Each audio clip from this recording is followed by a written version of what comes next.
What is up, my friends? You are very, very welcome along to tonight's Late Night Agenda. And let me start off with a bit of an apology. I haven't uploaded for, I think, 3 days, and that's because I just needed a couple of days break, and I was over in the UK for a day. I'm just back about an hour, and of course, I wanted to jump straight on here to give you guys the latest on Liverpool's recruitment search and some good news about a possible departure. I think it's good news. I'll let you be the judge for yourselves, though. You know what I'm going to say? I want to know your thoughts in the comment section. Do drop a like on the video. And if you haven't hit that subscribe button, look in the top corner. We're closing in on 178. We're at 178. We're closing on 180,000 subscribers. So every single one of your subscriptions really does mean the world to us. I'm going to start off with Jordan Henderson. That's the good news part for me, because I'm delighted to be able to say that it looks highly unlikely that Jordan Henderson will leave Liverpool this summer to go over to play with Stevie G in Saudi Arabia or anywhere else. And that's the news I wanted to hear. Why did I want to hear it? Well, firstly, he's our captain. And I know that there's some people that have never really given Hendo the credit he deserves, but I'm not one of them. I do feel his minutes are going to be severely limited this season, but that's okay. We still need to have a leader. We still need to have somebody setting the standards in the dressing room. We've lost Firmino. We've lost James Milner. We couldn't lose Jordan Henderson in the same summer. So that's good news for me. Now we need to talk about the centre-back situation. I get the feeling, don't shoot me, but I get the feeling it could be Levi Colwill or bust. That's unless Liverpool have, I don't know, a rabbit in a hat or an ace up their sleeve that we haven't spoken about. Of the three other candidates mentioned, you're talking about Per Schurz, you're talking about Mickey van de Ven, and probably Gonzalo Inacio from Sporting. I've been told that Gonzalo Inacio is highly unlikely to see Liverpool put a bid in. The others, I've just read in the papers that Per Schurz looks like he's closing on a move to Crystal Palace. So unless Liverpool really ramp up their interest there, looking unlikely that we'll sign him. And then Mickey van de Ven looks nailed on to go to Spurs, according to Fabrizio and many other reports. So that just leaves me thinking about other options for us. Now look, I know that there are going to be other names, but let's be realistic about them. I just wonder if... Well, I wonder if maybe Liverpool feel like there's an opportunity to get Colwill. There's no doubt we're admirers of him. There's no doubt that he's exactly the profile of player that we need to bring in. But he needs to, one, have a conversation with Pochettino and find out what his potential role will be at Chelsea and if he needs to move on or not. If he does need to move on, or if he does decide he'd like to move on, I expect Chelsea are going to ask pretty serious money. He's got 2 years to run in his current Chelsea contract.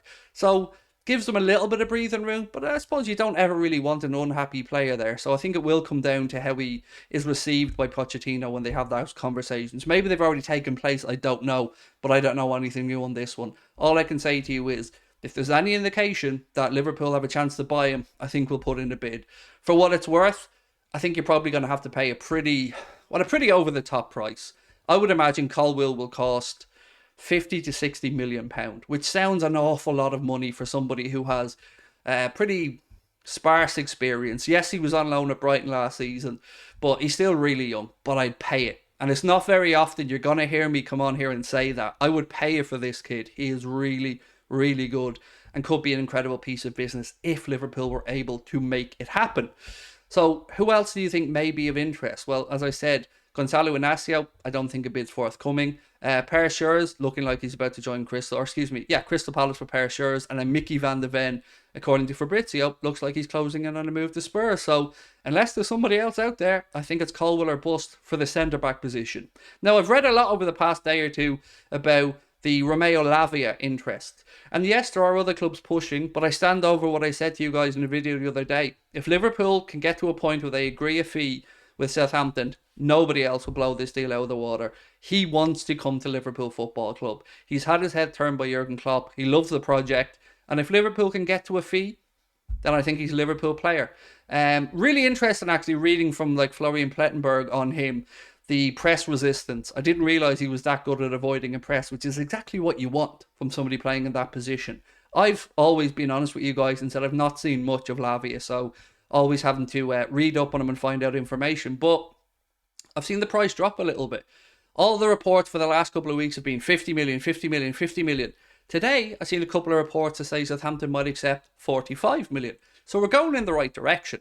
He's going to be expensive. He's a sought-after player. Southampton have been relegated, so usually you think there might be a deal to be done there. I would hope Liverpool could get him for 35 to 40. That seems reasonable enough for a kid who, I know you're sick of me saying this, has only had 17 more senior games than Stefan Bajcetic. So You know, take from that what you will. But he looks like a top player. He would work with regards to the homegrown quota eventually. He's 19 now. He doesn't need to be homegrown. But in a couple of years, when he does turn 21, he will count as a homegrown player. So there is a bonus from that particular point of view. Also today, we've seen the guys return to training. The guys who are away on international duty at the end of the season. So we've seen Dominic Szoboszlai, we've seen Alexis McAllister, and how brilliant did it look to see those boys today.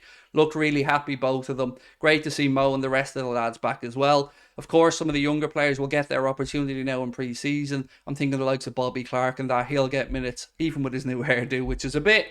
I'm not a fan, Bobby. I'm not a fan. Fan of you as a player, big fan, but not a fan of the haircut. So let's wait and see what happens there. From the other few bits and pieces of information that I have for you, there's nothing too dramatic going to happen over the next few days that I'm aware of. I have been out of the loop a little bit, so I'm somewhat playing catch up. I haven't gone through all of my WhatsApp messages, but I want to know if there's anything you've seen that interests you or worries you. For instance, do you think Stevie might come back for another one of our players with that Saudi money? You can't rule it out, right? And if that happens with Mbappe, are we worried the PSG could come in for Mo? So there's a few other bits and pieces that I do want to clear up over the next few days.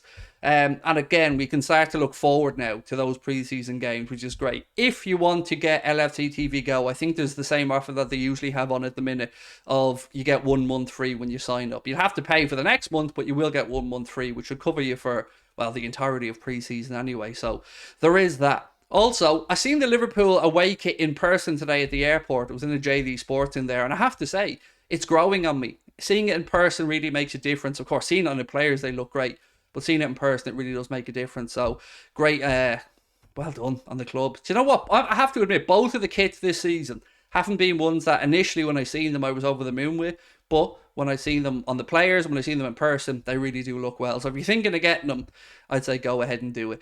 Trying to think if there's any more bits and pieces that I've forgotten about or that I haven't mentioned today. Obviously, we have Trent with his fantastic new hairdo as well, so well done, Trent. But yeah, I think that's pretty much it for me, guys. There's not too much else to let you know about, other than we do have a new member of Team Anfield Agenda. I'm not going to tell you who it is yet. It isn't somebody in front of the camera, but we do have a new member, and all will become clear over the coming couple of weeks. That's what I was doing over in the UK, and I'm really excited about it. I think it's going to take our channel to a whole new level. I'm about to go over and do a live stream on Twitch, so if you're watching this when it's uploaded straight away, I'll be on Twitch till about 10:30. Would love to see you over there for a catch-up. I've missed you all. It's been a couple of days, but I'm back, and I should be uploading fairly regularly now, albeit not tomorrow. He says he's going to be regular and then not tomorrow, so excuse me on that with my friends, but you know the drill. I want to know your thoughts. Thank you again for all of your support. Don't forget, if you would like to come see us in Dublin, there are still tickets on sale for our live show. You'll find the link in the description of the video, so hope to see you there, or check out thesugarclub.com as well. Thank you for your incredible support, and I will catch up with you soon. Much love. Bye-bye.